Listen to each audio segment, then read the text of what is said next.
avançamos para a lição da quinta-feira, onde nós vamos encontrar aqui o título Só uma coisa, conhecer a Cristo. Só uma coisa, conhecer a Cristo. Irmãos, então a sessão é um pouquinho mais longa, mas vamos ler a completa, versos 10 a 16.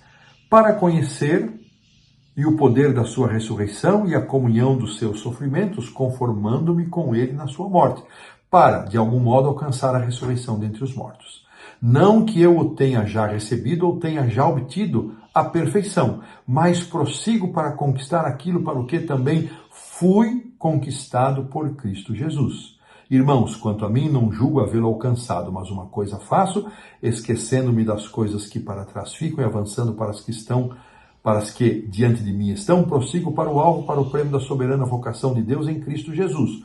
Todos, pois, que somos perfeitos, tenhamos este sentimento, e se porventura pensais de outro modo também isto, Deus vos esclarecerá. Todavia, andemos de acordo com o que já alcançamos. É um texto lindo, maravilhoso, que requer aqui compreensão de alguns pontos. Em Filipenses 3:10, Paulo vai indicar que o propósito supremo da vida dele era conhecer a Cristo.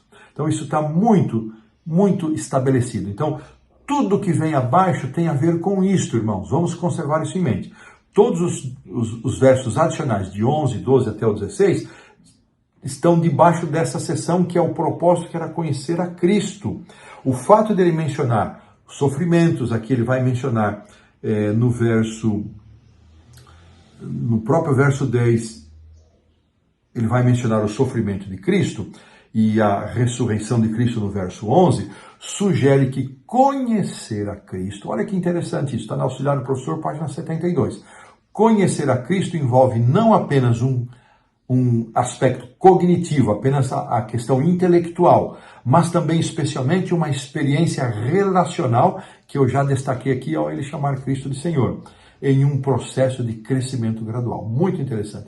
Paulo tinha consciência de que um conhecimento mais completo de Cristo seria alcançado apenas na ressurreição, ou seja, quando numa nova fase da vida, quando ressurretos, nós vamos ter a plenitude desse conhecimento. Então, Paulo explica como ele perseguia esse objetivo, de duas maneiras, dizendo, uma coisa faço.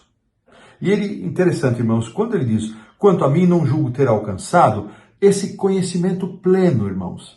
Alguns, eu já vi interpretações que Paulo estava se referindo à sua salvação. Não é isso. Ele está dizendo ao propósito para o qual ele havia chamado, conhecer mais de Cristo e poder transmitir. Mas ele diz, uma coisa faço. Quando ele menciona uma coisa, ele divide em duas partes. Uma coisa dividida em duas.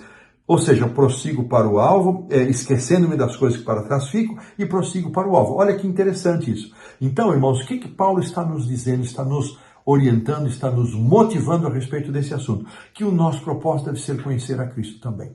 Nenhuma justiça que vem da capacidade humana, nenhuma justiça que vem da carne humana, mas uma motivação total para nos apropriarmos pela fé da salvação que é em Cristo Jesus e crescermos neste crescimento de conhecimento de Cristo Jesus. E aqui ele menciona ressurreição, comunhão da morte, e também para que de algum modo possamos alcançar a ressurreição. Ele vai falar em outras cartas sobre a importância da ressurreição. Mas o que Paulo está dizendo é que eu prossigo nesse propósito para o qual eu fui chamado, que é conhecer a Cristo e pregar a Cristo. Eu ainda não alcancei a plenitude disso, mas eu sigo, eu avanço. E ele diz, olha, não creio que tenha obtido a perfeição. Vamos entender aqui esse aspecto, é muito importante isso. Aqui, só deixa eu encontrar aqui a expressão.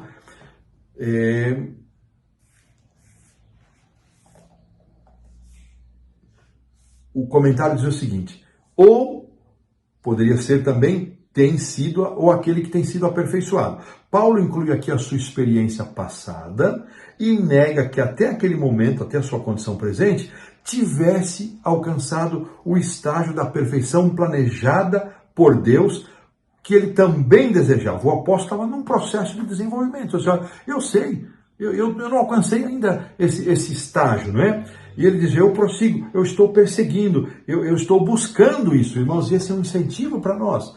E aqui o apóstolo ele vai então fazer estas duas menções. Ele Primeiro, ele esquecia as coisas que ficavam para trás e ele prosseguia na busca, no avançar, né? Das coisas que estavam adiante dele, prosseguindo para o alvo. Então, estas duas coisas mencionadas.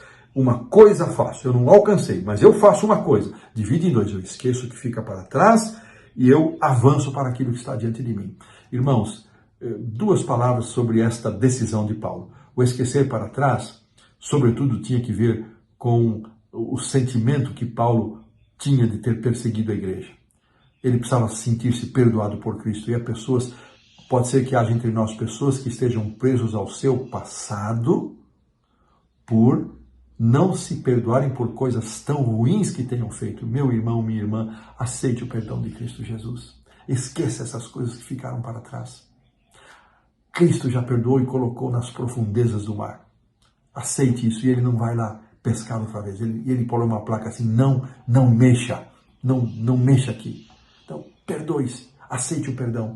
E ele faz a menção e avanço para as que estão adiante de mim. Esta expressão, né, de prosseguir, Paulo mantinha os olhos fixos na meta. Ele vai falar isso de forma diferente depois lá em Hebreus capítulo 2. Eu avanço, né, eu corro, desvencilhando-me de todo o peso do pecado, eu corro para o prêmio da soberana vocação que está em Cristo Jesus. Que linda esta mensagem. Qual é o prêmio atrás do qual nós estamos correndo? Qual é a soberana vocação que nós estamos buscando? Esta soberana vocação, irmãos, significa o chamado. Paulo diz, olha, eu recebi um chamado, o chamado veio do alto, e eu estou tratando de honrar esse chamado, estou tentando de mantê-lo, estou tentando de buscar tudo aquilo que Deus, cumprir tudo aquilo que Deus me chamou, para o que Ele me chamou. Será que nós também estamos fazendo isso sem que isso represente justificação por obras, salvação por obras? Paulo dizia, aqui entra a cooperação, mencionada na lição da semana passada, que eu amei de paixão essa expressão. E aqui, irmãos, nós vamos, já partindo para a parte final desse texto, aparece todos nós, pois, que somos perfeitos, no verso 15. Então, esta expressão, Paulo, você não vai encontrar nada nos escritos de Paulo que conduza ao perfeccionismo ou à impecabilidade. Isso está fora de questão, meus irmãos. Isso não combina com a palavra de Deus. Esta palavra perfeito quer dizer maduros, aqueles que atingiram um crescimento pleno. Comentário Bíblico Adventista, volume 7, página 158. Refere-se à maturidade na forma de pensar, no pensamento cristão.